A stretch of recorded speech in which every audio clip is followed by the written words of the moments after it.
ու տենց բալես։ Ամբողջ գիշեր մի րոպե աչք չփակեցի, տվայ տվեցի։ Ուզում էի զանգեի, անգամ ուզում էի գայ, բայց ինձ զսպեցի։ Ինչ անեի։ Աղջիկ գիժես։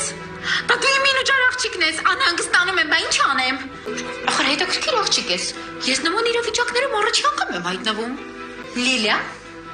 աղջիկ կարող է ժորիկը սխալ քայլը արի ու դու դրանից վախեցել ես։ Բայց Լիլիա ջան, ախր տենց էլ չի կարելի է։ Հասկացանք, որ մեր ձեռը լավ փեսայանք է, հասկացող, համբերատար, բայց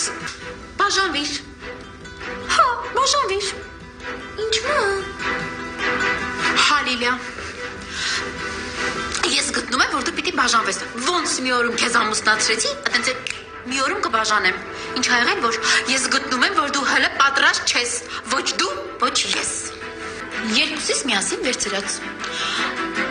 Կարևորը գիտես որն է բալես։ Որ ժորիկը քեզ մոտով չի դիպչել։ Հեսա որ եկավ։ Կասեմ ժորիկ ջան, հեսա ջան։ Դուք բաժանվում եք։ Մատանից եկար ու գնա։ Հա, իմ Լիլիան փոշմանել է։ Ինչի՞։ Ինչ ասեցի, որ բաժանվել է։